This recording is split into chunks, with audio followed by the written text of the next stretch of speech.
दूर एक खूबसूरत जंगल में रानो चिड़िया रहती थी। वो बहुत मेहनती चिड़िया थी।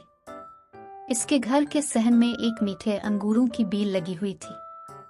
रानो चिड़िया और उसका बेटा टन अपनी अंगूरों की बेल की बहुत देखभाल करते। टन बेटा, मैं खुराक की तलाश में जा रही हूँ। तुम अंगूर की बेल को याद से पानी दे देना। माँ अभी कल ही तो बेल को पानी दिया था। टन बेटा, जिस तरह हम परिंदों को प्यास लगती है, इसी तरह अंगूर की बेल को भी हर रोज पानी देना पड़ता है। फिर माँ चिड़िया दाना तलाश करने चली जाती है। टन पानी देने का सोच ही रहा था।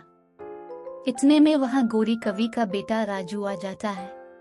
अरे टन, तुम्हारी अंगूर की बेल पर अंगूर कब पकने लगेंगे? मामा कहती हैं चंद दिन तक बेल पर अंगूर पकने लगेंगे। टन, तुम ये बेल मुझे दे दो। तुम अपनी बेल लगाओ। कब से मैं इसकी खिदमत कर रहा हूँ, अब जाकर तो बेल बड़ी होगी है। अब मैं ये बेल किसी को नहीं दूंगा।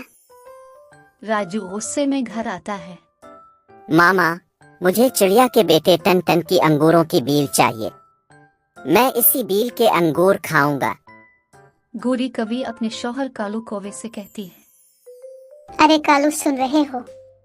इस छोटी चिड़िया के बच्चे की हिम्मत कैसे हुई हमारे बेटे को इनकार करने की? कब से रो रहा है मेरा बेटा।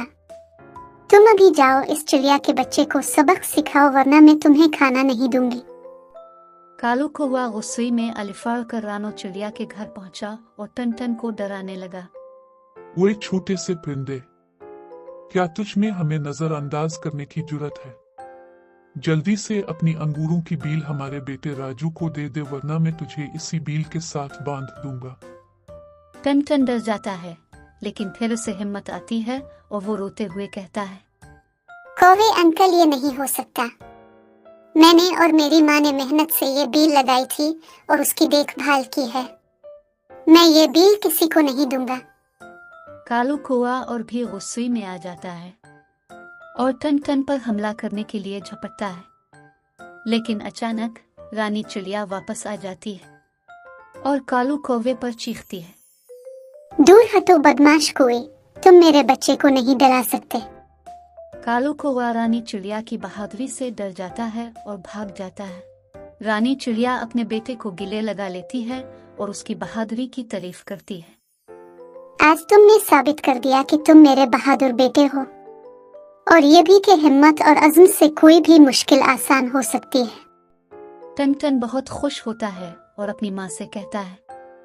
मैं हमेशा आपकी तरह बहादुर रहूंगा माँ।